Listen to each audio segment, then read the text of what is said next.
So a huge welcome and a very warm welcome to everyone for our Environmental Sustainability webinar. It's fantastic. We've got over 50 participants so far and a few more still to arrive. So we'll just take our time over the introduction so that when they've actually got in, they haven't missed anything. And first of all, we think the webinar will take around about an hour and a quarter, something of that sort, maybe an hour and a half, depending on how many questions we get at the end. And really a huge welcome to everyone from many different clubs around the whole of the UK, quite a considerable number of regions, and also we have some guests from overseas too. So welcome to Denmark, wherever you are. It's lovely to know that you're here. If we can just begin with some of the things that I'm sure you know about already. I'm quite confident that this is something you're familiar with and maybe don't need to be reminded of. However, just to be on the safe side, this webinar is being recorded, and apart from the panelists, you're actually restricted from speaking. So you'll know at the bottom that there is or in your case, it may be the top, there's a question and answer box as well as a chat function. If you do have any questions, please use that question and answer box, and the panelists, particularly James and Chris, will work through and provide the answers. If there's something really important, we'll try and save those to the end and answer them live for you. And just so that you can relax and know, you'll receive the recording, the slide deck that we're going to share, and the Q&As a little bit later on this week. So you should have everything that you need. Two extra things really from me at this point. The first one is when everything is over and we send you the follow-up email, we are asking for feedback, and we really would appreciate that very much if you would complete that for us. This is the first sustainability webinar we've done, and it would be very helpful to have some of your thoughts in that feedback. And the last additional point, I'm not sure how you're viewing your screen, but if you wanted to, you can change the view. Don't forget, you can show it as a gallery view. You can show it as just the speaker, and you can show it in a side-by-side format. So if you actually want to click on your three buttons where it says more, you'll be able to look at the different ways in which you can view the screen. So have a little play with that if you haven't already, and that should help. So to begin, I would really like to say thank you to all of our panelists, particularly David Lapworth and Dr. Cristiana Pace. David, who is chair of our Motorsport UK Sustainability Committee and chair of our Motorsport UK Technical Committee, and amongst other things. I'll tell you a little bit more later on if you don't already know him. And Dr. Cristiana Pace, who is a director of innovation consulting, but does a huge amount to support Motorsport UK, and I'll explain a little bit more about that later on. But thank you both for taking the time out to join us this evening. We also have Hugh Chambers, our Chief Executive, and myself as Director of Learning and Development, Chris Walkingshaw, who is Operations and Facilities Manager, and you'll hear more from him towards the end of this session, particularly some of the things that he's looking at for the end of this year and next year. And then James Betchley, that I'm sure some of you know, who normally does this, but he's kind of having a break. So he's passed that baton over to me for today. And last but absolutely not least, a huge thank you to our three clubs who are in various ways involved in the environmental issues, and each have a part to play in sharing their thoughts and experiences around environmental issues. So we're absolutely delighted to have them. Thank you all very much indeed. Our agenda for this evening is fairly broad, ranging from the importance of sustainability through some of the FIA programs, through how you can access our environmental sustainability program through the Learning Hub, a chance for some discussions, a little bit of opportunity to look at what we're doing at the end of this year and next year, and then of course any questions and answers that we've not covered during the presentation, as well as some practical action steps that you might take should you want to take this further. So that gives you a little bit of a flavour about what we're doing and the sort of topics. And I will now happily hand over to Hugh, who I know you're all aware is passionate about everything to do with motorsport and the clubs, but particularly about sustainability. And I really am looking forward to him taking part and sharing with us his thoughts about the context for this initiative and how sustainability fits for us. Thank you. Thank you very much, Sue, and a very good evening to you. Very warm welcome. This sustainability seminar and workshop is what I think is probably the first of a great number of initiatives that we're going to be taking with the club community and with our members over the coming months and coming years. The whole sustainability agenda, of course, has gathered pace enormously. I mean, if you go to the next slide, these are, just pause for a second. There we go. These are just some quotes or some statistics, some data that we've pulled together, which really illustrate a number of different facets of this. But I think if you just read through those as I'm talking, the real thing that comes out very strongly here is that we can't ignore it. I mean, I think that's the fundamental truth behind all of this. For us to stick our heads in the sand and act like a bunch of ostriches is definitely not an option. The world is moving on, really at a remarkably fast pace. I think probably we've all read in the media up to 2019, even into beginning of 2020, pure electric cars were running around about 1% of sales in the UK. Last year, by the time we'd reached the end of 2020, they'd actually hit 10% of sales. You know, this is a tenfold increase, no doubt accelerated by everything else that's going on with the pandemic and the economic situation and the government tax incentives. But nonetheless, this is a seismic moment. And that's just one element of the whole mix. The form of propulsion of the vehicles that we use to transport ourselves around the country is but one element of a very, very complex ecosystem around the environmental issues that we face on a global basis. And I think that, you know, what really encourages me is that motorsport has been founded on the whole principles of technology and innovation. I mean, you go right back 110 years, 120 years, in fact, to the dawn of motorsport and the dawn of the automobile. And it was extraordinary, the innovation that took place over the first 20 or 30 years were quite extraordinary. And I've got no doubt whatsoever that the automotive industry is now turning its collective innovation and technology and imagination to finding new solutions to the new challenges and the new threats that we face. The real question is, where does motorsport fit into that mix? Because it's easy to defend ourselves and say that, you know, maybe 10% of pollution of CO2 emissions come from the motor car, the automobile, and motorsport is a tiny, tiny microcosm of that. And therefore, you know, don't pick on us. You know, we're not really a big contributor. I like to look at it literally the other way around, which is to say, let's turn ourselves from being associated with a problem to being associated with a solution. You know, what can we do to actually, in the community, in the public eye, with the media, on television for the big international and global series, to actually showcase new technologies, to showcase best practice, and to actually lead the whole motoring industry rather than tagging along behind, to actually show what can be done. And I know that David Lapworth has got some really advanced thinking around the sort of the high technology solutions.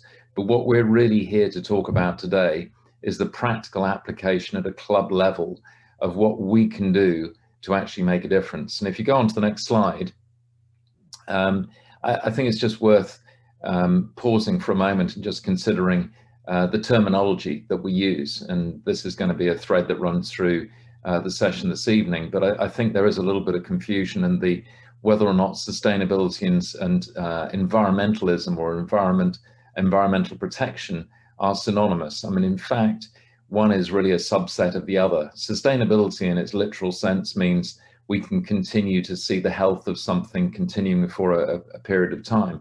And indeed, our mission statement as Motorsport UK is to ensure the long-term sustainability of motorsport. And there are many facets to that sustainability. And there are three pillars here, which we'll talk about this evening: social, financial, and the environment. And really this evening is focusing on the environment and the environmental impact side of things. And I think that that is probably The most challenging element probably that is facing motorsport today, the first slide says the existential threat.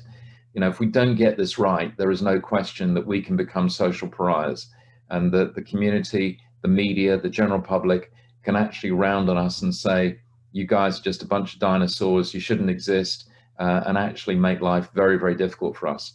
So this evening is about laying out a roadmap and a pathway for how we become part of the solution and remove ourselves from any allegations of being part of the problem. Have a very good evening, and I'll come back at the end and just wrap things up, but I'll now pass over and back to Sue. Thank you very much indeed. I will happily now move forward to a brief introduction to David Lapworth, who some of you may well know as one of the world's most respected rally engineers. He's worked with ProDrive for 40 years as technical director now, and also works, well, supports anyway, the FIA and their Global Institute for Motorsport Safety, as well as on the FIA's Cross Country Commission. So huge amount of knowledge for the sport, and happy to say that David is also one of our board members. So we have a couple of slides, and I know David will spend a little bit more time talking about things that are not even on that slide to just give us some context. So David, over to you. Looking for the unmute button.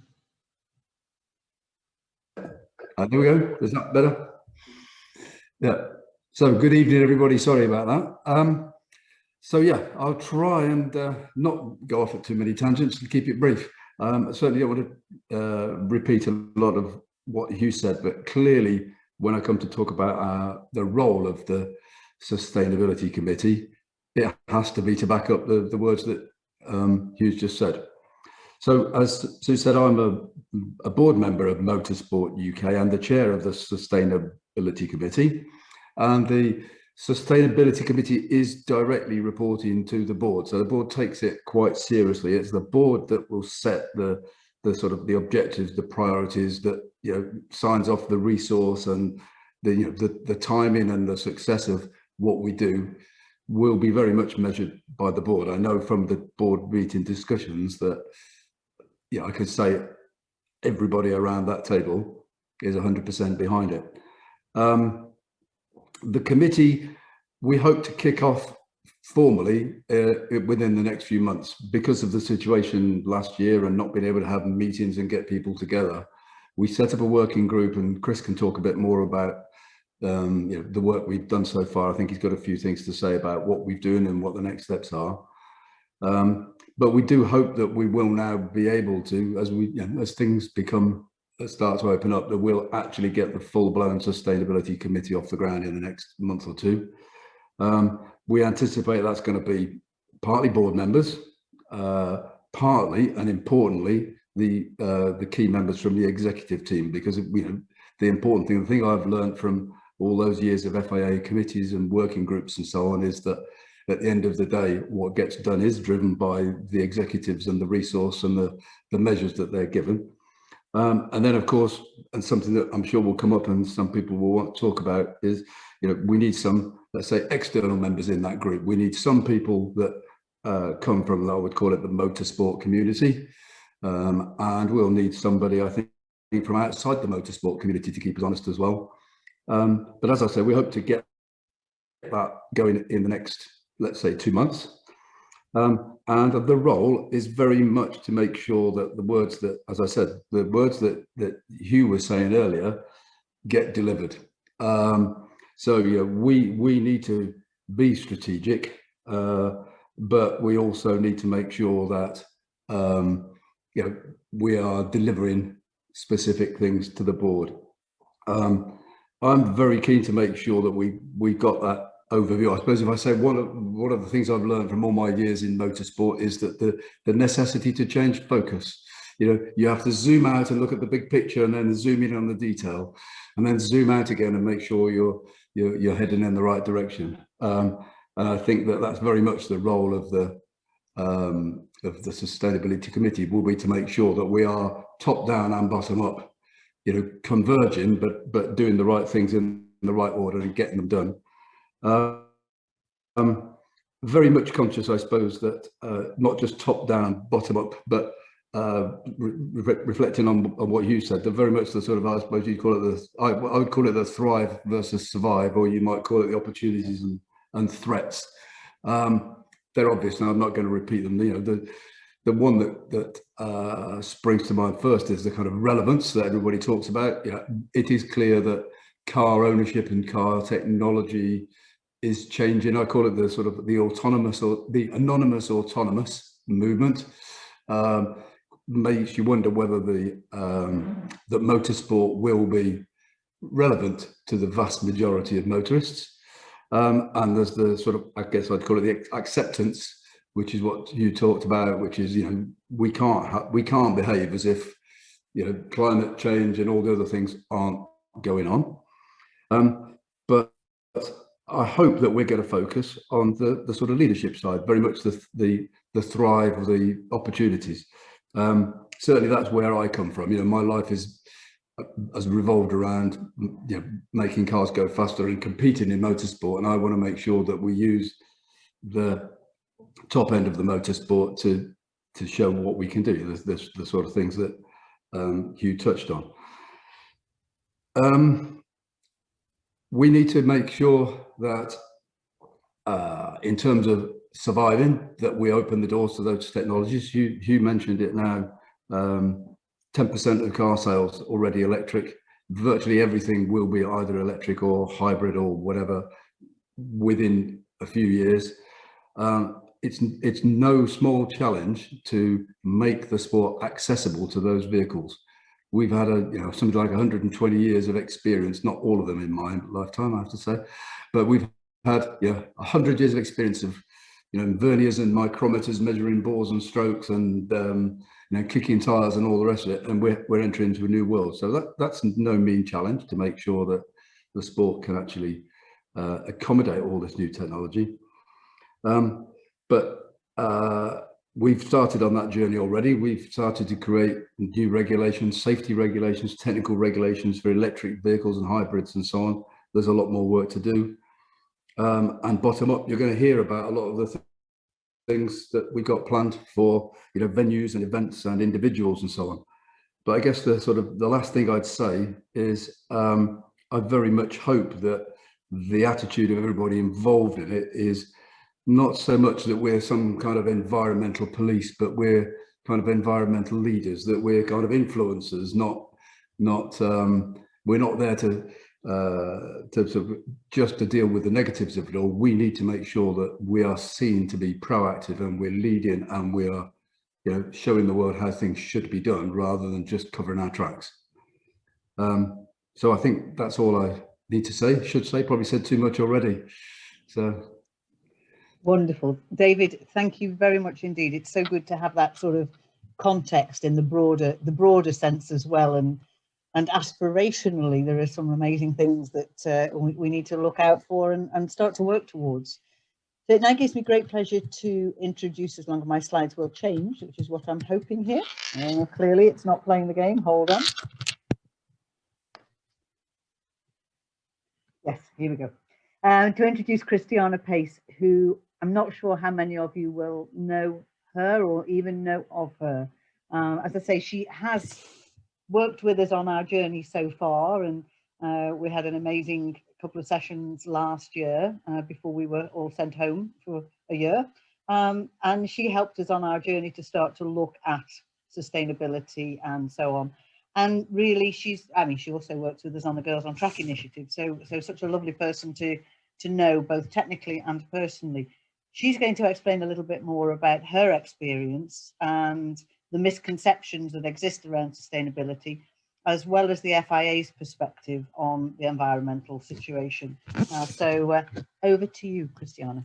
Thank you. So I'm Cristiana. Good evening, everybody. My background is actually in motorsport and in engineering. So I started 20 years ago in motorsport as an engineer, and I work with the FIA and with lots of other stakeholders. And I work mainly on safety and on F1. And that's up until 2012. That is when sustainability start to fit into my journey. So in 2012, a couple of things happened. So I was invited to be part of the FIA Institute, where I meet David as well. And the FIA Institute was actually created by the FIA to be also dealing not just with safety, but also with sustainability. And that's where the journey of the FIA in sustainability started. But also I was part of the group that wrote the strategy for Williams F1 to diversify in advanced engineering. And at the core of the strategy, there was the needs for electrification and sustainability. And that is a bit how sustainability came into my journey, more on an engineering way. I would say that environmental sustainability itself, but then obviously developed that I went back to university at Coventry to do a PhD in sustainability and strategy management. And I set up my own company to deal with sustainability and to help the motorsport stakeholder to actually create a legacy with sustainability and meet all the environmental goals and sustainability goals that are out there. I really believe that motorsport can make a big difference for sustainability, especially showcasing the changing. And that's what we're hoping you will embrace with us, the journey with us. So what I'm going to talk about today is a bit of the misconception of the idea of sustainability. So is the next. Sorry, yeah, exactly. So that's just a few of the misconceptions that I came across during my kind of talking about sustainability in the motorsport industry. And the first one is that nobody knows what sustainability really is. Well, this is not quite true in the sense that there is actually a definition of sustainability that has been set in 1992 by the United Nations. But it's not a definition of sustainability itself. It's actually a definition of sustainable development, and is defined as a development that meets the needs of the present without compromising the ability of future generations to meet their own needs. So it doesn't really describe what the needs are, and that is what has been entangled in these years. The next one is that sustainability is all about environment, and as it was mentioned before, that is a big misconception. There are 3 pillars on sustainability, that is environmental, social, and financial, and they are all equally important for sustainability. And the next misconception, that is sustainability is all about green. And again, this is not true. There are 17 sustainable development goals that were set from the United Nations, and some of these goals are not greens. We got like no poverty, or we got health and well-being, we got partnership, diversity and inclusion, education. So we got lots of pillars that are not all just about environment. And the last misconception is that motorsport will never be sustainable. Actually, sustainability is not black and white. It's not you are sustainable or you're not. Sustainability is the journey and the commitment to be sustainable. So these things where motorsport will never be sustainable because, I don't know, we can never reduce our CO2 emission is not really true, because the emission that the CO2 emission are only one part of the overall sustainability journey that has got 17 goals and 3 pillars. So as I was mentioning before, the journey of the FIA and sustainability started a long time ago. Actually started before 2012. I think started in the 80s when Rally first embraced the unleaded fuel. But I think the pillar and the milestone that FIA normally set is the fact that in 2012 they established the FIA Institute for Sustainability and Motorsport Safety. And that institute is what starting to understand what sustainability was for motorsport and how we could talk about environmental sustainability in motorsport. The FIA Institute was then incorporated to the FIA itself in 2016, and in 2017 the FIA created this FIA Environmental and Sustainability Commission. That is the commission where I sit on and representing Motorsport UK. And this commission was created, has got 22 members, so not all the states of FIA that are FIA members are represented. There are only few represented there, but was created actually to integrate all the strategic elements into the FIA plans and the agenda, both for sport and mobility. As some of you may know, the FIA published an FIA Sustainable Events Guide at in September this year that was wanted and also helped from the FIA Environmental Sustainability Commission. And also a report was published in November 2020 to explain the contribution of motorsport to health, safety and the environment. These are all reports that are available on the FIA website if you want to download it. And especially this one is quite important to see how motorsport has got real contribution to these three pillars: health, safety and environment. And then in December 2020, the FIA presented their environmental strategy. Their environmental strategy, so this is just like, I don't know if you want to read it, but it's kind of like their vision. So sustainable sport, motorsport and mobility for all, the overall vision of the strategy. And the strategy is set for the next 10 years.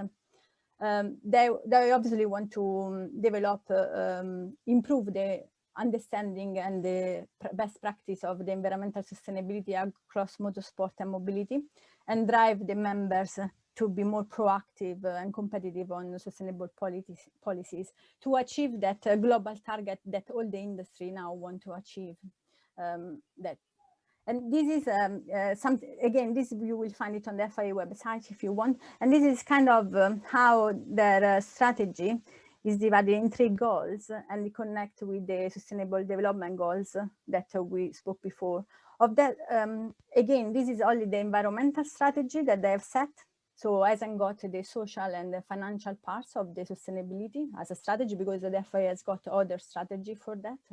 For example, women in motorsport or girls on track for the social pillar.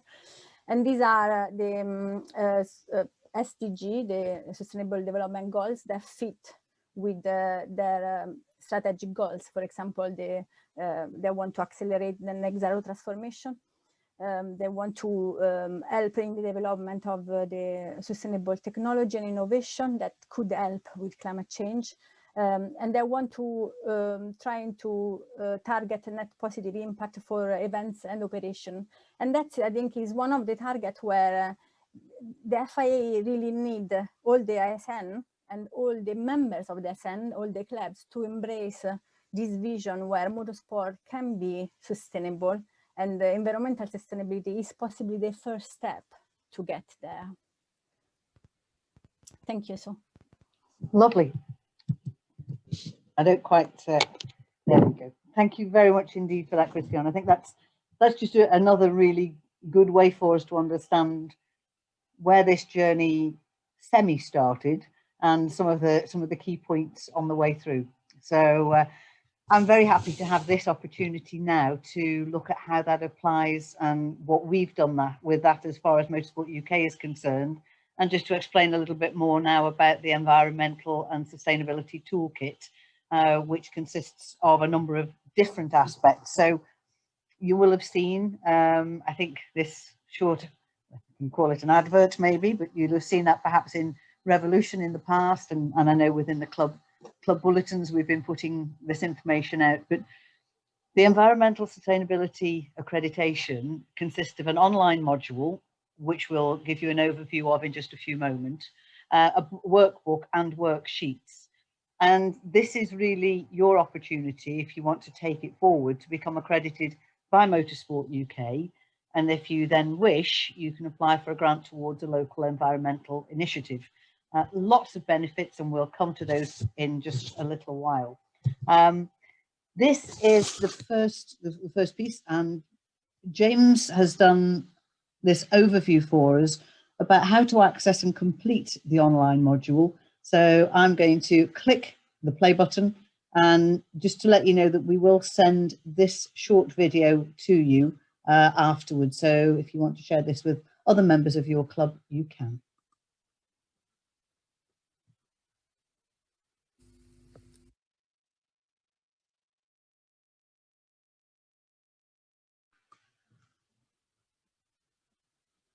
Weirdly, I'm not hearing anything.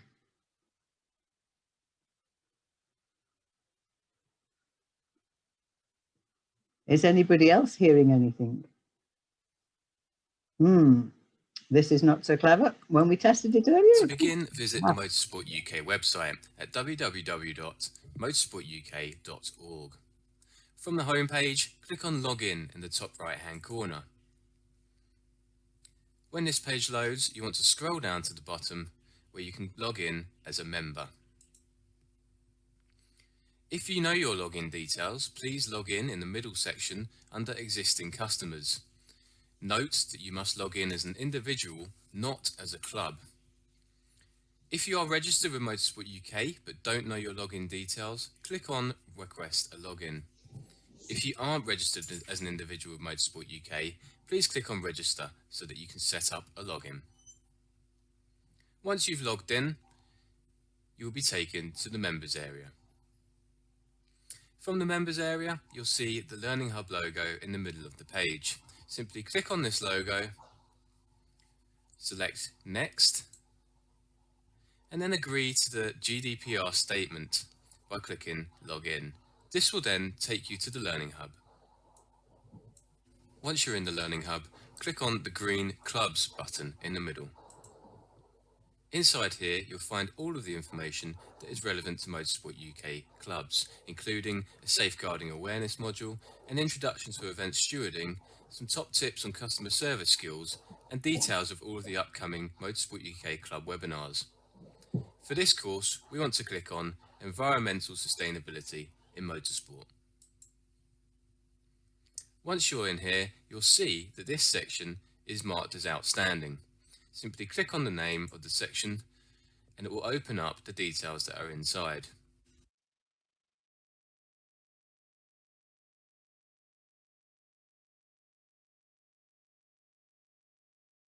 As you can see, this course consists of a workbook, some worksheets, and an e-module. In order to complete this course, you must complete the worksheets using the workbook and the e-module as a guide. To download both the workbook and the worksheets, click on the titles and the PDF will appear in your browser. You must then download a copy to your machine if you want to save the text that you input to the worksheets. To launch the e-module, simply click on the title. From here, you'll note that a Launch Course button will appear at the top of the screen. Click this. If you have started the course previously, it will ask if you want to resume where you left off. If you don't and you want to begin from the beginning, just click No.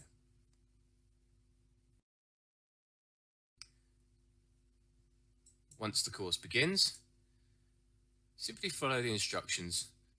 As you go through the e-module, you'll be asked to complete certain worksheets. On this particular page, you're being asked to look at Worksheet 1.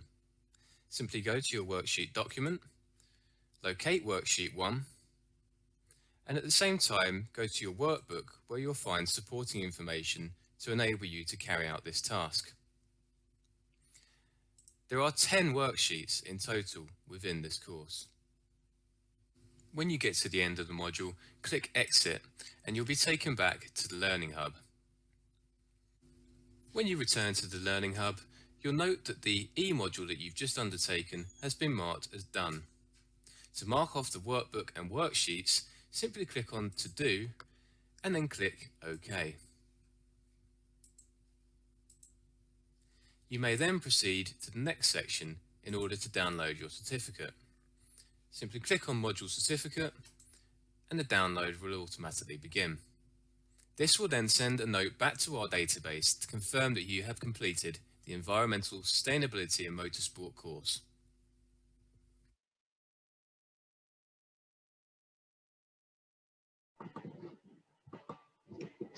So thank you very much for that, James. I think that's really helpful, and to know that you've got that video to follow, I think might just be good to know how you get in and how you access things. So if I can just give you an overview of the content, I think that's fairly important. I know there've been a couple of questions around how does this fit with ISO 14001 and are we following the regular standards? I think the simple answer is yes, we are. And we also follow the FIA Environmental Accreditation program, which was also based on ISO 14001. So those that are familiar with that standard, you can be comfortable that this is in alignment with that standard. There are 7 principles that the FIA identified that we should be considering, listed there on the left. So I think you'll be very logical, very common sense. And then on the right, typically the sort of environmental impact areas we might need to be aware of. You may not want to get involved in carbon management at this point, but you may be able to do something around waste management. So you need to have a look at what your club and what your event is actually going to be involved with and what environmental impacts you might have. Then the assessment of those impacts will follow. The process in the centre is a very typical one. We take our environmental responsibility seriously. We do an aspects and impacts analysis and come out with highs, mediums, lows, and we look at what the likelihood and the impact is, and then decide on our priorities for action. We have a clear environmental policy, either for the event or for the club itself. Set goals and objectives around where we want to be, what our desired state is, work out what our measurements are going to be, where are we now, where we need to be, how will we monitor that, and then continue to review, make corrections, and the continuous improvement process. So for those of you that are familiar with that sort of thing, it will not come as any surprise. It's a very logical and a very marvellous cyclical process. So that's what we've based everything on. The Environmental Sustainability Workbook itself covers those things and explains them in just that little bit more detail. So there's a good explanation in the introduction, and each chapter of the workbook gives you an explanation of what it is that we're talking about and why it's important. And then in this one, for example, on chapter 2, we give an example of the club or an event structure you might want to follow.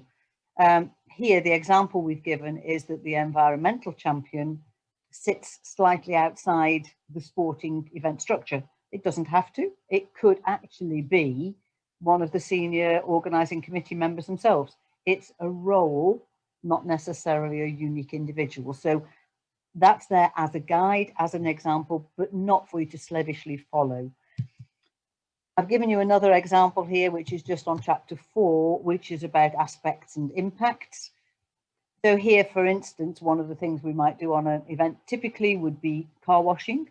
The environmental aspect to consider there could be, if you've got cleansing agents in the water, the impact of that would be, subject to where it is, of course, any potential water pollution.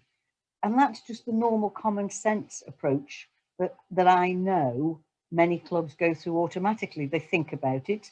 They decide not to put the car wash in point A, but move it to point A because there's proper drainage channels. So really, all our environmental sustainability process is doing is asking you to make a note of what you would naturally do through common sense, what your custom and practice has already brought about. So I don't think you're going to find too much that's unusual or different. So that just gives you an idea of what you might find in the workbook. The worksheets are exactly matched to the workbook. We have 10 worksheets, and of those 10 worksheets, one of them is the organisation chart, one is your environmental policy, and clearly they don't take up an awful amount of time. We will ask some information from our clubs about what they think about this in just a moment or two. But again, I've put the example of worksheet 4 there. These are downloadable. You can either download them as a PDF or you can download them in editable format, but that takes that aspects and impacts piece of work, puts it onto a document. You might prefer to put that in landscape format rather than portrait format. That's absolutely fine. So again, these are meant to be there for you to work from and to use in your way. So don't feel constrained by them. You know, if you need to do more or do something different with them, by all means do that. The policy statement, an example is given to you, and then you're provided with a template to fill in your own words. You know, we wouldn't expect you to take exactly the ones that we've done on our example, but we've also done examples around goals, objectives, SMART objectives, and then the action plan to go with that, when it should start, when it should finish, and really importantly, who is responsible for each of those areas. So if you follow through and complete each of the 10 worksheets in a very practical way, saying what the concerns are, what you would do about it, how important it is, miraculously, you'll end up with an environmental management system. And that environmental management system will stand you in real good stead for the future.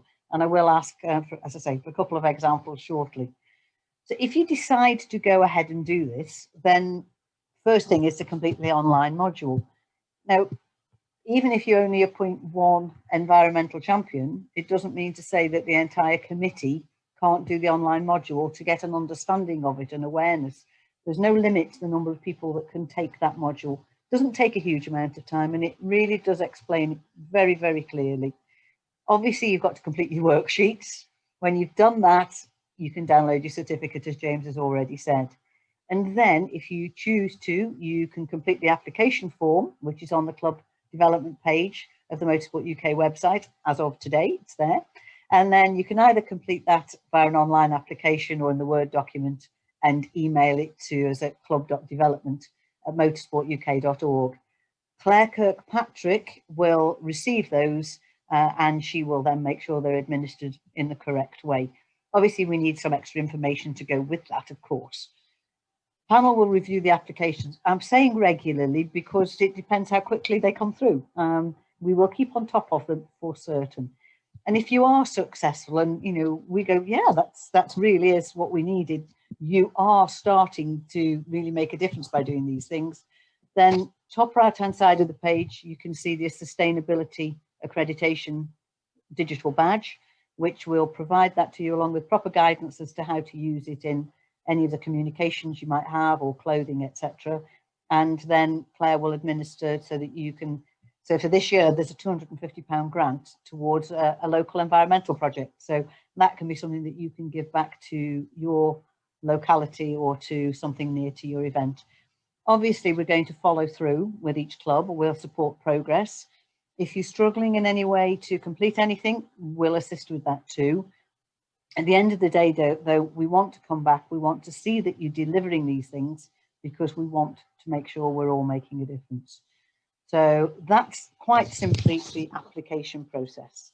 And if you have got questions about that at the end, then I'm happy to answer those. But I think for now, the best thing to do is to bring our three clubs in. And I'm going to start by asking Peter Klingon, who's Royal Scottish Automobile Club and also Solway Car Club. And I'm not sure those of you who've been around rallying will know Peter as someone who's been heavily involved in refueling for an awful lot of the last, I don't think how many years, but has also, in fact, been massively involved in the environmental issues altogether. And I can't quite think what the name is, but I'm sure you'll tell me, Peter, and it had something to do with a pig, to do with your early environmental days. Anyway, you might remind me of that in a moment.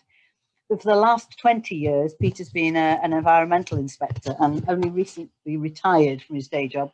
And that was as a waste management officer for Dumfries and Galloway Council, looking after all environmental waste issues, including health and safety. So I'm quite sure what he has to say in a few moments will be massively, massively helpful to us. So if I can please ask Peter, if you can be unmuted. I have a couple of questions for you, please. My first question, are you there? I think you are. Yes, thank you. Marvellous. Yes, you can tell me whatever in a moment. From your perspective, obviously coming at this from an EHO and waste disposal local authority head, as well as a motorsport head, what impact do you think the Motorsport UK accreditation scheme would have on an environmental health officer from a local authority? How do you think they would respond to this? Right, good evening, everybody. I think it would have a great advantage, there's no question about that. But being involved in local authority myself, obviously, if an event was, someone was going to the likes of a local authority to have a venue, to have an event, they would be very well accepted by the local authority, for the simple reason the local authority itself would see that the work has been done by the club for to hold an event within their area. They would see that they'd sat down, they'd actually done a policy, went through the training, first class training, I should say, by looking at the looking at the what's available, and they would be very well accepted. And the local authority also have assets where if the event was going in and they were meeting something within there, for instance, what can I use for an example? Let's say they were going there, were put for the likes of waste management, for instance, somewhere at the venue to get rid of the waste, then the asset would be probably from the local council, from the local authority. They would go forward, they would meet them halfway by providing the bins, for instance, for the waste, and this could be taken away, and that's saving money for the club, and it's keeping the venue clean, and it's being left in the way that the actual event found it in the first instance. So it has a great, you know, it's going to be really good and very important to anyone who would like to approach the local authority for anything required regarding an event or a venue. And venues, as you know nowadays, they're very hard to get.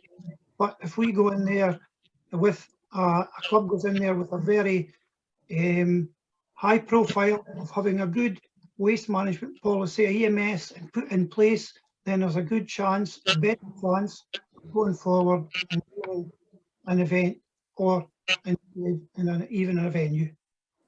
That's smashing. Yeah, thank you, Peter. That's a really good insight into how they might feel. I have another question for you, because I know you've been heavily involved for some significant while.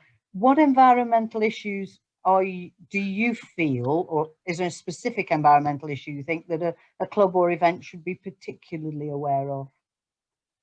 Well, I had issues a way time back. It was in a stage rally based in Inverness, and this event, unfortunately, in the stage, one of the competitors went off in the stage, and the vehicle landed in the river. Now, because of that, they got the vehicle. It was upside down. They got the vehicle out, but I got a phone call to say that the water had oil in it, other fluids in it. Is there anything I could do to help it, protect it? So I headed out to the forest, and the first thing I had to do was actually boom the river, believe it or not, so it wasn't going, anything was moving any further. And I got special mats. The mats were put down on the top of the river, which dealt with removing oil and fluids only, but not the water. So it actually worked. It dealt with it. And the reason the big issue was it was all running into the Caledonian Canal. So you can imagine if it was running in there, someone was going to notice it. The event wouldn't get a good name. But because of quick thinking, it was dealt with, and we managed to get all the oil and fluids and what out. And another event up in Scotland as well was the Grampian Rally, which is similar. There was a stage they wanted for the Grampian Rally, and the only way they could get this stage was if they put a boom prior to the cars going through in the river to make sure nothing was going into that river. It cost £100 for the boom, but the stage ran, no problems. But obviously we'd learned from the past event that we knew we had to put something in place prior to it starting, and obviously we did. And it ran faultlessly, no problem at all. Lovely, thank you, Peter. And I know there are a number of rally events that are quite familiar with doing that now, but if you knew into that type of thing, then there are a number of other organisers that would be certainly available to help and give you guidance as to what that might look like. So marvellous. Peter, one last question. If there was one top tip from you for environmental management, what would it be? Well, I'm a great believer in refuelling zones, so I am, and not using service areas and paddocks for refuelling. I've been heavily involved in this through Scottish Rally Championship, but also the Motorsport News Circuit Rally Championship, who have went forward. And what we wanted to do was set up a manual refuelling zone beside the professional refuelling companies who come along and pour straight from rigs, which is obviously the easiest way and the best way forward. But we wanted to let them see how easy it was for to deal with that. So we worked beside them we could take away, gradually maybe people would go away from the refueling of the manual refueling and go into the rigs. And that has worked. We have, when we first started, we maybe had about 10% going over to 10% were using the professionals, and we're now up to 40, 50, 60% are now using it, and very little, very few competitors are actually using the manual now. It's gradually getting less and less, so it is. And I feel it's far better, it's a better health and safety issue, rather than have 100 cars all refueling in a service area where we can't really monitor it. Whereas if it's in an area, we can monitor it, you can see the fuel, you can see the cans it's being carried in. So there's other things can be looked at, extinguishers, everything are in place, drip trays, granules, everything, so we can leave the area in the way we found it. Now, if they're in the service area, there's other jobs going on at the same time. They could be in a hurry, they've only got 20 minutes or something maybe to get back and go back out or something. And the last thing to think about is throwing fuel into it. Now, they could still be working on something else when the fuel's being put in, which could be dangerous, and who knows what could happen. The reasoning, my reasoning for going into a manual refueling zone is the fact that all that's taking place there is refueling. That's all that's taking place. There's no hurry with it. It's built into the timing for allowing them to do it. And another thing we've done away with funnels. No funnels. It can either be a direct pour or by hand pumps. Now, hand pumps are quite cheap now. You can get them for jerry cans for 10, 15 pounds, up to about 200 pounds, but that's not anyone can afford these, but we've got the genuine clubman who can obviously buy the cheaper version. But no funnels, and obviously no spillage, no mess. Makes all the difference, so it does. But one other thing I think which is important, and which I would give as a tip to any club, and which I have personally, is to have a waste carrier's licence. And that waste carrier's licence will cost a club £130 for 3 years. And that enables you to carry the waste away from a venue as a club and take it to a properly licensed area for to dispose of the waste properly. And it only costs £130, but it means that you're covered. You have a special, you get a special card which shows that you're covered. And I've had one for a few years now, which means that at the end of any event, I can take any waste away. And I'm lucky that I know a special rally driver up in Oakbank Services near Dumfries who will take it away from me. And you'll find that they're very keen to assist because, again, you're helping the environment. That's the whole bottom line. So it is, really. Peter, thank you. That's a wonderful top tip, and especially good because it's going to save a lot of money and a lot of hassle at the end. Thank you so much for that. That's really great. If people have got questions for you later, then they can come into the Q&A box and we can fire them over if necessary. That was meant metaphorically, obviously. Yep. Mike Hurst, if you can unmute yourself, and Peter, you can have a rest now. I'm not sure who is aware of Mike, but Mike is chair of the Middlesex County Automobile Club and is also the event safety officer for the Hertfordshire Stages Closed Road Rally, which was due to run in June this year and has been postponed until last year. Mike, for the last 8 years, has been I can't say this properly, the Economic Crime Prevention Officer for the Met. So has a fairly broad background, looking in depth at things, fairly detailed in the way he works. And for the Closed Road Rally, Mike's been doing a significant amount of work towards the Motorsport UK Environmental Accreditation. So I thought it would be helpful to get his thoughts. I have no idea what he's going to say, so who knows? But I'm going to ask him the questions anyway. Good evening. My first question, Mike, is why did you, as an event, decide to undertake the Motorsport UK Environmental Accreditation? I think the one-word answer is we were ambushed. just to correct a couple of things. For the last 8 years, I've been retired, and I'm actually event safety manager on the Hertfordshire stages. We have an event safety officer. Now, the event safety officer will be doing what you expect on a rally.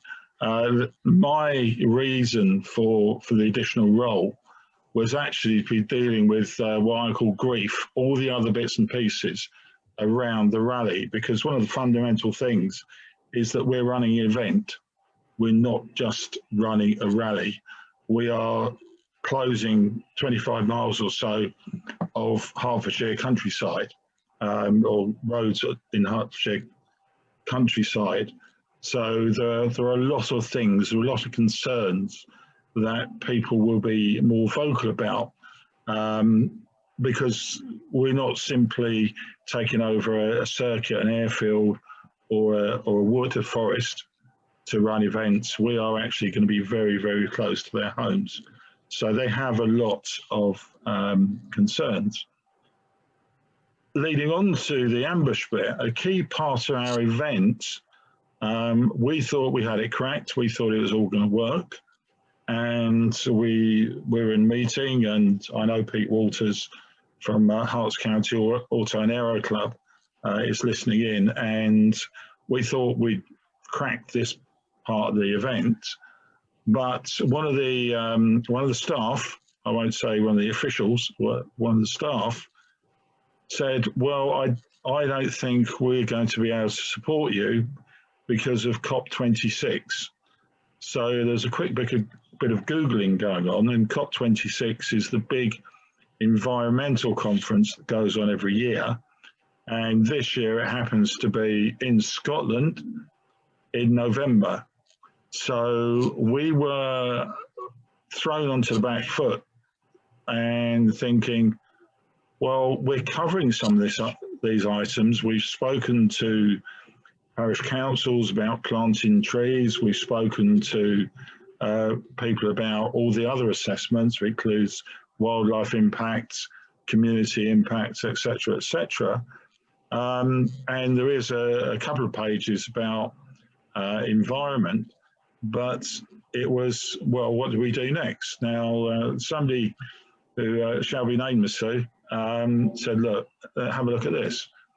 And the immediate response when I saw it was, we've got to do this, because then we have an accreditation that we can point to. It's come from Motorsport UK, Federation International de l'Automobile are covering it. It is close to ISO 1401. It is effectively the gold standard within motorsport for environment and sustainability.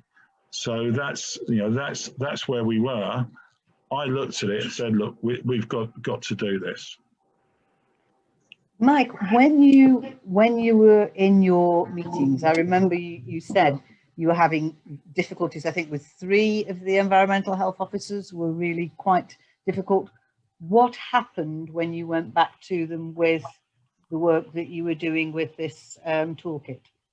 We haven't fully gone back to them with a toolkit. What we are going to do is provide it to them.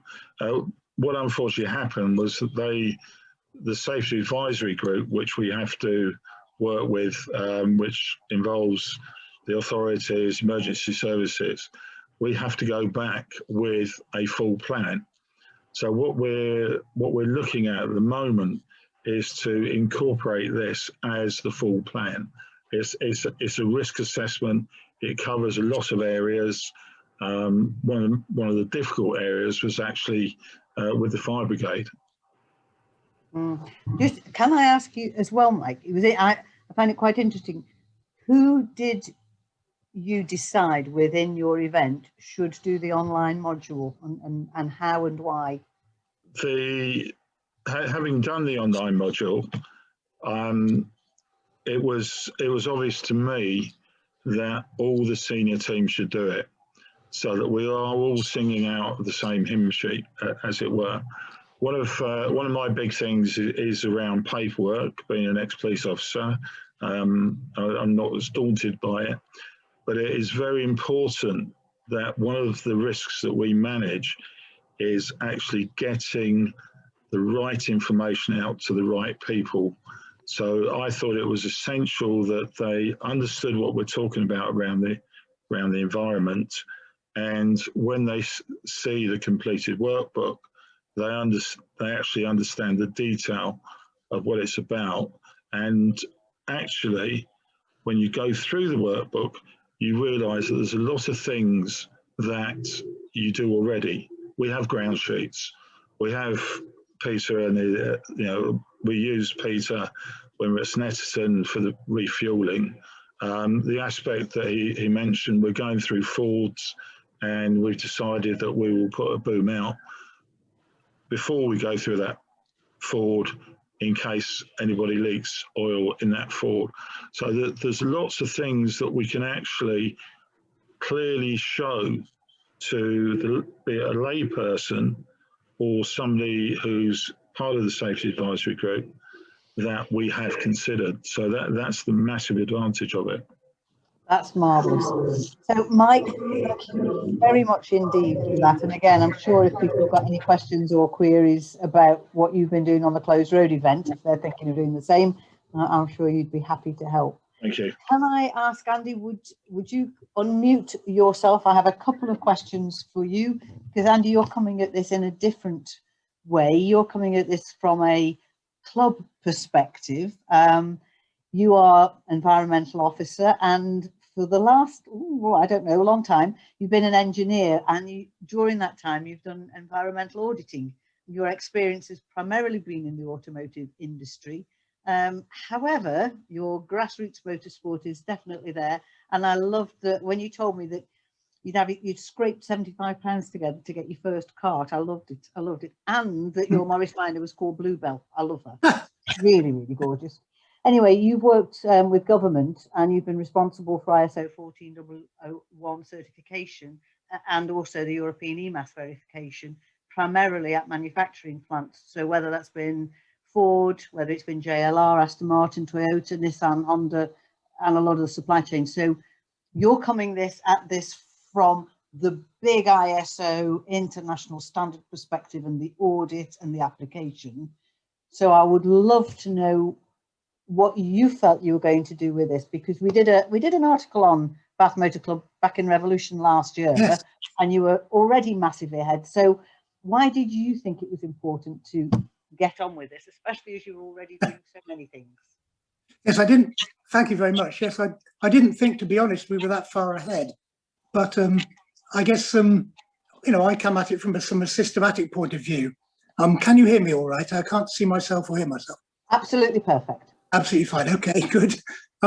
Yes, so really, I've been working in the motor industry for quite some time, doing environmental certification work at most of the car plants. So I'm coming at it from a sort of systems point of view, although I am a big fan of motor clubs, and I've always been in Bath Motor Club for a long time. And I've also obviously I felt I was always an environmentalist from the start. So it just seemed to be that I was the right person to jump in and offer to do this. I know that Bath Motor Club, really their initiative came from Dave Whittock, the chairman, who had the first sort of concept of it and realised that we really do have to do something, that climate change is an absolutely serious thing, it's an emergency, and that motorsport has to move on, changes have to be made. And if we're going to continue, as you say, sustainability is about carrying on doing something. And if we're going to continue to enjoy motorsport and enjoy using our cars, a lot of which are going to continue to have ICE engines, I hope, for some time into the future, because I'm passionate about still hearing and seeing such cars and smelling them and everything else. But still, I know that it's going to become the time when the world is going to be traveling around in electric or other alternatively fueled vehicles in order to get anywhere near addressing this climate emergency and the CO2 side of it. So I think, Dave saw this and realised, our chairman saw this and realised that we do need to make some changes. And I've been aware of what the FIA was doing for some time as part of my work. And I was actually quite keen to get involved in that right from the start. But we know that we've got to make the changes. So that's what really kicked it all off. And I had to sit down and try to work out, well, what is important to us? And I think from what I remember when we were talking before, as you were going through it, you actually realised that you were doing an awful lot of this already, and that, in fairness, there weren't that many gaps, and a lot of the things were being done through common sense. From yes, what of course. I gather. Yes, I mean, when you run an event, you know, the first thing you've got to think about is a risk assessment for health and safety purposes. But the environmental side really wasn't formally considered, although, of course, we were doing what you needed to do in terms of, you know, planning the routes to avoid getting noise complaints in the first place. Also, obviously, doing vehicle noise checks. It's all compulsory stuff, really, making sure the cars have got their spill kits, making sure that you are avoiding the possibility of doing serious environmental damage in what you do. And of course, any form of rectification you might do to the tracks afterwards and so on, if you're running a forest event. We don't tend to run many of those. We're mostly doing road events and operating at other people's sites as well, of some of the major sites around our area. You know, I've worked on certification at the Bath and West Showground, for example, and also big places like Gaydon and other test tracks. So I've been aware of all the environmental issues of those sort of places and the things that can go wrong. But CO2 emissions were really not something that we'd tackled before in the club, and that's where we knew we had to make a change. That's marvellous, and I think because you were doing so many things, I'm not sure, but when you started to have a look at the worksheets from within this accreditation module, did they align with what you've been doing? Were there any gaps that they prompted you to do that you hadn't done before, or how did they align with what you'd already done? Yes, of course, they aligned incredibly well, because I'm very familiar with ISO 14001 and the environmental standard for management systems in any organisation has that same sort of structure to it. And the first thing you have to do, well, the very first thing you have to do is get commitment from the senior level. And I think we've got that straight away. They really want to do this and know they've got to make the changes. The second thing you've really got to do is to review all of the possible impacts your organisation might have on the environment, do an environmental review effectively, and work out a system, a sort of risk assessment process. And exactly what you have within these worksheets is a way of assessing which ones you really need to work on because they are significant to you in terms of the scope of what your activities are, and those things that aren't so significant and that you can leave aside. I mean, we, for example, don't have any sort of headquarters building or anywhere as a base. So we don't have really issues relating to electrical or gas energy consumption or water consumption particularly. But we do have, you know, we really did want to tackle the climate emergency and the climate issue. So we are looking at, and we are very well down the road with offsetting all of our carbon emissions to go, if we can, carbon neutral as soon as possible. So all of the mileage that the club members do as part of our club activities, obviously not privately, but as part of the club activities, we are looking, and we have now set up a system to log and record all that relating to every event we do. And that's our members, but also the participants in all the events, and record the mileage they do, and then calculate from that. I'm trying to be as responsible as we possibly can, not just the fuel mileage from the burning in cars, but actually the life cycle of CO2 of the fuel itself. So that includes refining, transport and distribution and delivery, and as well as what's actually burnt in the vehicles, to put a figure on it and work out what the actual carbon footprint of the work of the activities that we do as a club are, and then offsetting it by effectively buying and planting land for planting trees. That's really what we're going to do, and we're intending to achieve that by the end of this year, really. If we get a chance to run some events, that's the key thing. Yes, but I think to have gone to that stage is fantastic, and I can quite imagine David Lapworth has got a number of questions he might want to be asking you about that, or sharing a conversation with you about those things. Obviously, you're talking about journeys there, and to try and make a very clever segue, the journey that you're on in terms of environmental sustainability, are there any particular benefits, or is there a specific benefit you would say you've already found as a result of what you've done so far? I mean, the most positive, well, looking at our environmental aspects, we have actually said that we do quite a lot of simply setting up a gazebo at other people's events and promoting the club. And we've decided that we want to make a particular effort to promote the environmental sustainability of the club and of motorsport in general. So we have called that one of our environmental aspects, but a positive one, not a negative one. And we've rated it as quite significant. So we're going to put a lot of work into that. And one part of that will be to train everybody who is going to be likely to be fronting us at such events, and as many people as I can. It's also going to mean actually giving them some environmental legislation training, which is quite complex. And I don't want to bog people down too much with that, but it is important that people understand why you've got to do some of these things. Not just because you think it's a good idea, but because it's got to be done. It's absolutely vital. And of course, so what I think one of the big things is the positive impact we've come up with. That's going to be a great benefit, I think, to our club, just addressing the climate change challenge in that way. I think the other thing is really that it's going to introduce a bit more formality in what we do. Every event, whether it's just a road run of classic cars or whether it's a more complex 12 car or a rally of some sort, our festival rally is a fantastic event usually. We've also realised that we need to make sure be a bit more formal about recording to show that we've done everything prior to and during the event. In other words, a tick box of some sort, but also a definite physical check that you've got everything in place. That you've obviously, people have been doing that themselves in the past, but they've been keeping it somewhat informally.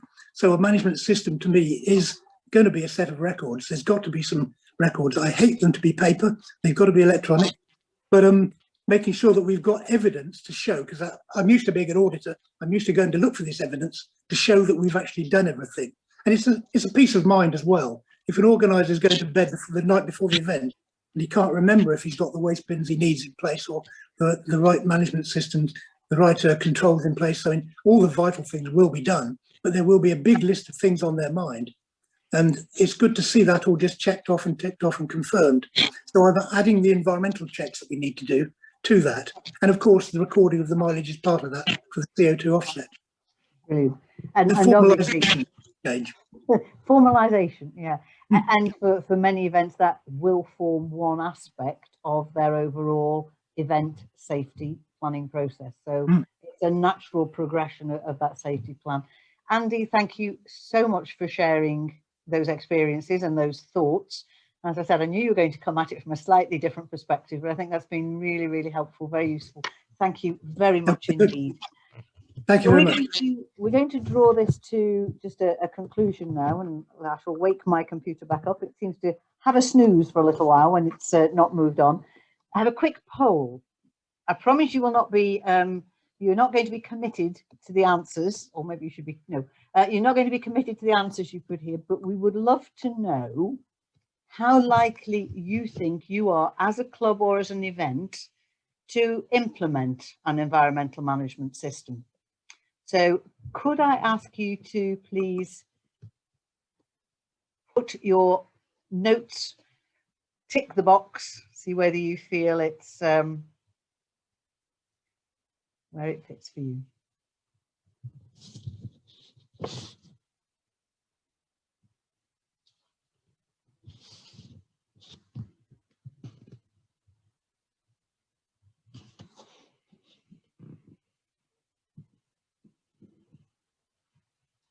I'll just give it another few seconds.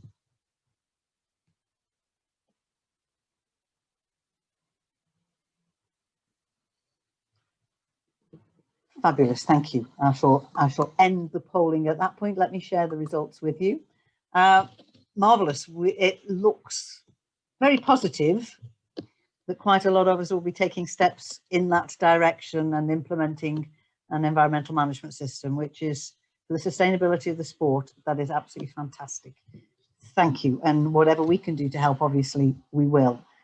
My next step is I'm just going to share with you now and some of the information which Chris Walkinshaw is working on. And this is just to share where we're going to next. Right now, we're focused very much on our environmental sustainability accreditation program, which we've focused on very much this evening. But I thought it might be useful for you to know what's likely to happen later this year and into next year. So can I please introduce you to Chris Walkinshaw, our Operations and Facilities Manager. Chris. Thank you very much, Sue, for the introduction. It's really exciting and interesting to listen to some real world examples out there amongst the community already this evening. So thanks to the participants for bringing those examples to the table.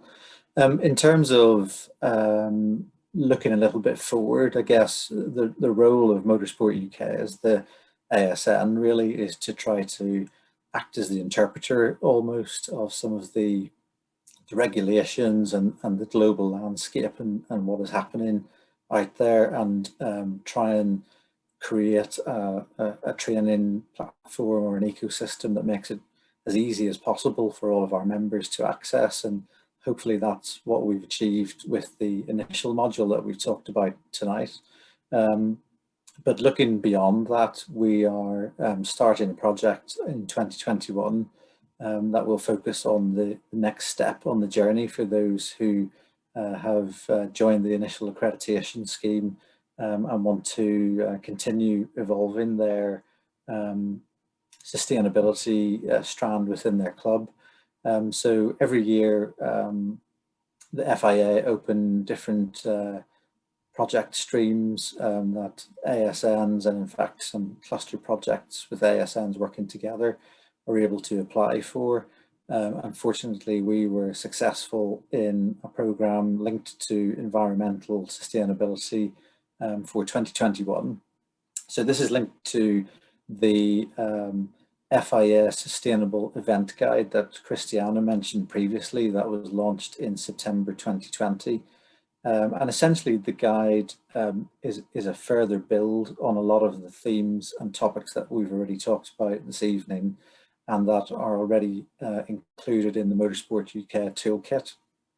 But they start to expand the theme a little and go a little broader into some of the other pillars that Hugh touched on at the very start of his presentation, in terms of the accessibility, the diversity, the financial aspects of events that we're running as a motorsport community. So the project that we're embarking on for 2021 will see us evolve effectively a level 2 work package similar to the one you've been presented with this evening, maintaining the environmental sections in there and the environmental focus, but also bringing in some of the other elements.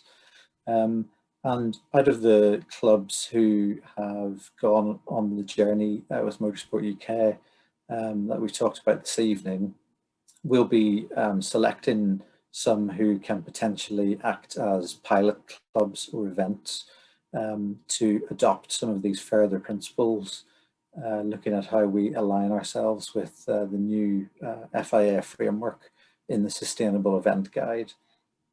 And really the purpose of that is for Motorsport UK to provide feedback to the FIA on how easy it is to apply that guide, what challenges do clubs face, are there elements of it that that work particularly well, are there elements that provide very measurable or direct benefits to clubs. So really, as the kind of global framework and the global objectives are being established and rolled out by the FIA, this is a fantastic opportunity for us to be the guinea pig, if you like, on this phase of the journey. And it's very encouraging to see that they're inviting that feedback and they're encouraging that feedback before this gets rolled out more broadly. So for those who apply, we've talked about the panel that will be involved in looking at the accreditation scheme for Motorsport UK. Those who we think are potential pilot projects, we'll have some discussions with and understand their interest in being involved in that scheme. And at the back end of 2021, we then hope to be able to launch our level 2 toolkit and start to make that available to clubs in very much the same vein as we have done with the toolkit this evening. So excited to get that project kicked off and look forward to working with some of you on hopefully across the end of the year. Fabulous, thank you, Chris. It's what's nice to know is that this is a continuous improvement and a journey that we're on, and we're just at the beginning of it really. And it's nice to see what the next stages are, even though we're only here at the beginning. So if I can share with you what is next, if you choose to go down this route, whatever you decide to do, it's probably worth having a look at the online module and going through it and seeing who else within the club or the event needs to do the same, just to get a real flavour for what it's all about and why it's so important. It doesn't take long to go through it, and it's quite interesting, as I say. Then if you are going to go ahead, make sure you read the workbook, because it gives you good explanations, and then obviously complete the worksheets and send them back to us. Share what you're doing with your club members, bring them with you. Think about what Andy was saying as well, how that's become a whole club effort now. And when you're ready, apply to us for your accreditation and your project grant. Once you're successful, of course, you can then start to promote your credentials and then feel really proud that you are making a difference. But it is all about continuous improvement. And one of the things we will be doing is working out how we can find some networking opportunities to share best practice. So what we are proposing from here is once we have 2 or 3 other clubs that are joining in with this, we're planning to run a couple of webinars with small numbers on each, where we literally go through the worksheets together and talk about what it might be, what the solutions might be, how others have approached it, so that we can genuinely network and share thoughts and considerations and help work together to build up each other's environmental management system. So we'll be putting some of those together. Probably I anticipate those will be around the beginning of April, that sort of time, maybe end of March. But so we're going to share some of those, but it is about sharing best practice. And in order to do that, as I said at the very beginning, please, when we send out the post-event questionnaire, which we'll have, and we'll also be sending out, as I say, links to everything, so you'll get all of those things afterwards. And we'll also provide, next week we'll be sending out the club bulletin, and we'll also repeat and share some of all of this in that club bulletin as well. So yeah, it should get to everybody in a number of different ways. But do please go on and complete those things. Are there any questions remaining in the box? James, can I pass over to you if there were any questions that we should share publicly, or any that are still in the Q&A box?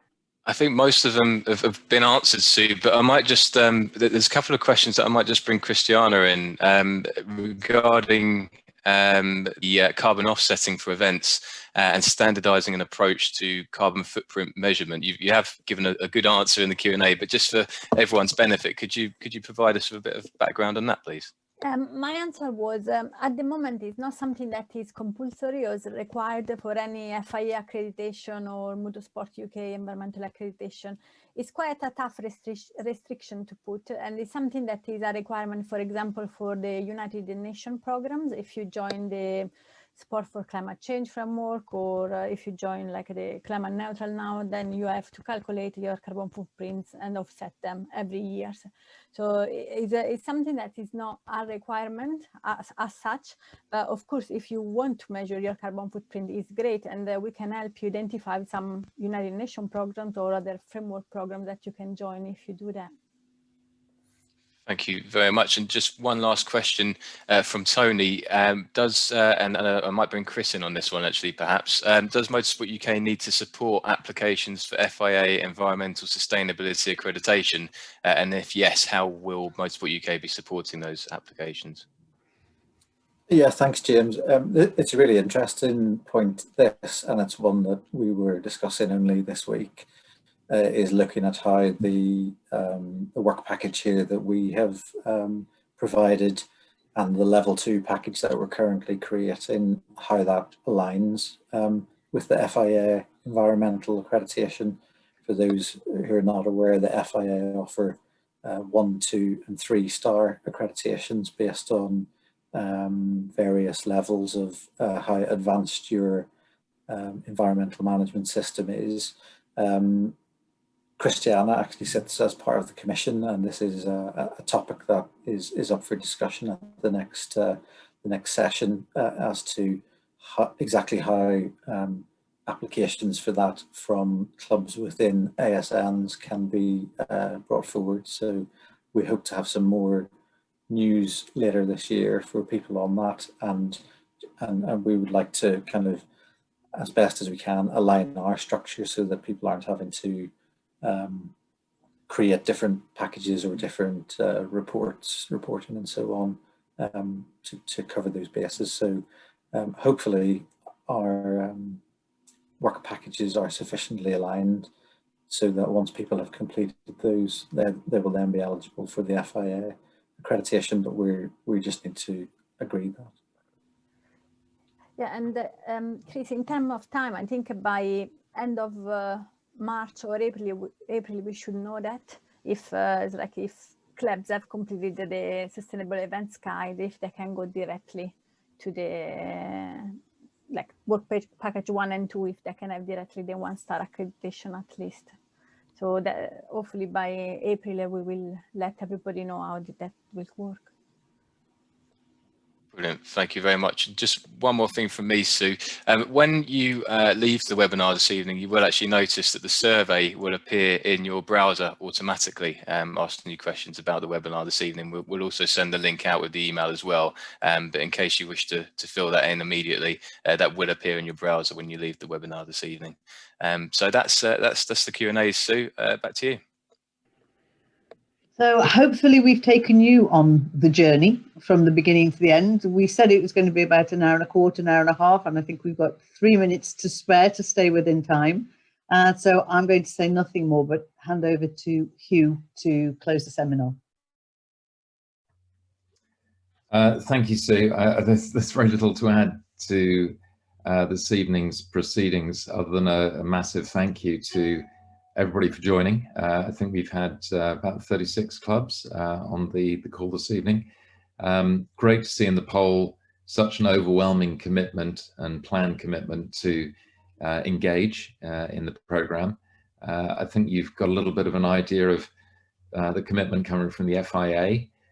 Might seem an awfully long way off, but the FIA does set the standards and has now provided funding as well to move the agenda forward.